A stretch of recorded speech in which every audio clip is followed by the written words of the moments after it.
multicellular organisms. And the first that we are going to see is fragmentation.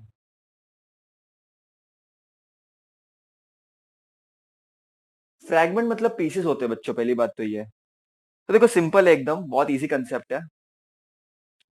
अगर एक spirogyra है, rough diagram बनाता हूं मैं।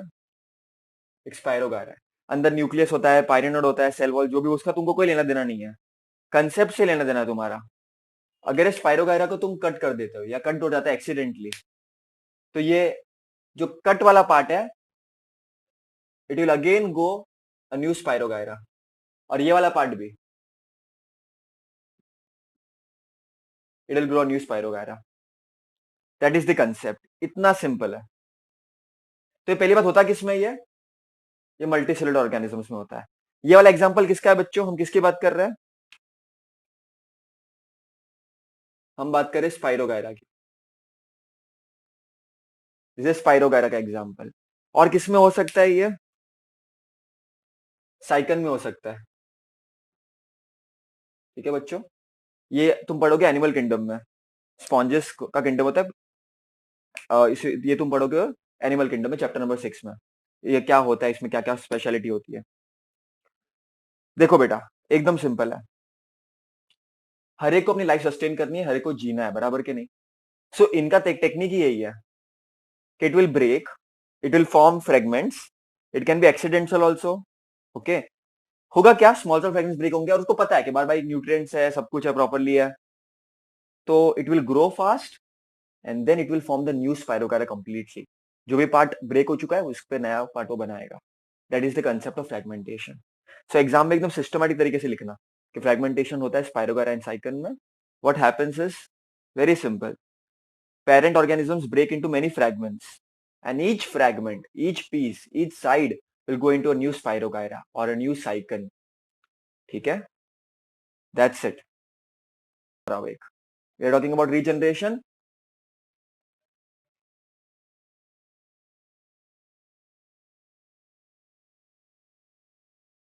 And it might happen that something, कुछ और किस कोई पार्ट इसका ब्रेक हो जाए, लाइक फॉर एग्जाम्पल ऐसा स्ट्रक्चर है, इट इज पॉसिबल कि इसका भाई नीचे का पार्ट ब्रेक हो जाए। Again, if anything breaks up or its body parts breaks, it can again regenerate and an entire new planaria can be formed बच्चों। very interesting। ठीक है, like for example ये break हो जाए, this particular part breaks up and it falls off, right? It can generate an entire new planaria बच्चों। that is very interesting about this concept। they have regenerative cells बच्चों। ठीक है, अब तुम सोच रहे हो कि कैसे रिजनरेट करता है। अपना लिवर भी तो रिजनरेट करता है बच्चों, नॉट 100%, लाइक अगर 100% डैमेज हो गया तो नहीं करेगा, बट हाँ, if in a particular amount, in a particular way, it can regenerate बच्चों। ठीक है, in a very good way। again, regeneration is of two type। it can be limited regeneration, कोई पर्टिकुलर पार्टी उसका regenerate करे। ठीक है, या तो it can have a complete regeneration. Limited regeneration किसमें होगा? लिमिटेड रीजनरेशन होगा बच्चों लिजार्ड में। ठीक है, उसमें होता क्या बच्चों, एक सिंपल चीज है। अगर उसका टेल ब्रेकअप हो गया तो it can regenerate, not the entire lizard. ठीक है, और if in Planaria entire part can be regenerated. लेकिन एक चीज नोट करना, जो पार्ट टूट चुका है ना बच्चों, वो रीजनरेट नहीं करेगा। देखो ये बॉडी है, तो अगर ये पार्ट गिर गया, ये वाला पार्ट रीजनरेट नहीं करेगा पूरा। So it is not same as reproduction. Reproduction में you completely reproduce, right? It cannot be same as reproduction. Your entire thing is not regenerated. Let me tell you,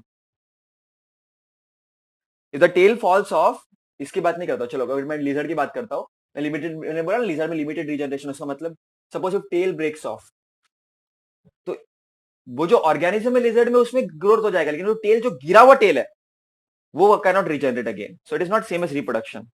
ठीक है बच्चों। बडिंग इन यूनिसेलुलर ऑर्गेनिजम्स जिसका example था yeast. Now budding in multicellular organisms का example हम hydra लेंगे। Again concept is very simple बच्चों, देखने जाओगे तो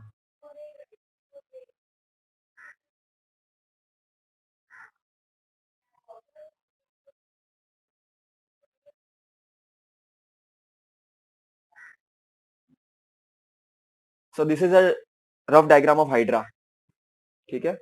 सो व्हाट हैपेंस इज नॉर्मल, जैसे यूनिसेलुलर में था there will be an outgrowth, उसको हम बर्ड फॉर्मेशन बोलते हैं।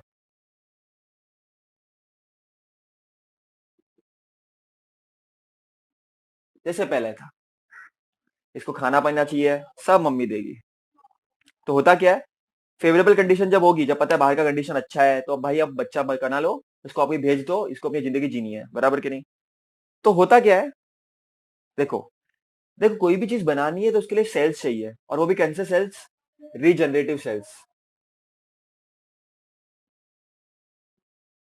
जो भाई बड़ बना सके। तो जब रीजनरेशन होगा तो एक बर्ड फॉर्मेशन होगा, वेरी सिंपल, राइट। उसको हम क्या बोलते हैं, बर्ड। अब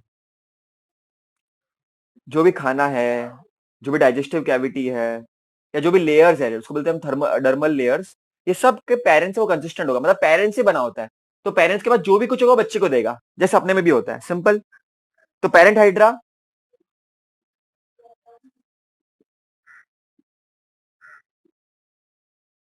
supplies nutrition to this particular creature, parent hydra supplies nutrition to budding hydra, उसको न्यूट्रिशन मिल रहा है, डाइजेस्टिव कैविटी से वो कनेक्टेड है, सब कुछ प्रॉपरली चल रहा है। तो ये जो बंदा है भैया, ये जो है, ये भी अपने आप को बड़ा करना शुरू कर देगा, जैसे मैं एक में बता रहा हूँ पूरा, और इसका भी एक पर्टिकुलर ग्रोथ होगा। मैं रफ बना रहा हूँ काफी डायग्राम। एंड एक टाइम पे क्या होगा, जब बाहर कंडीशन अच्छी है, वो लगता है इंडिपेंडेंट हो जाएगा, then it will cut off and it will grow, have an individual life, and in this way hydra will keep going. So this is about budding in multicellular organisms.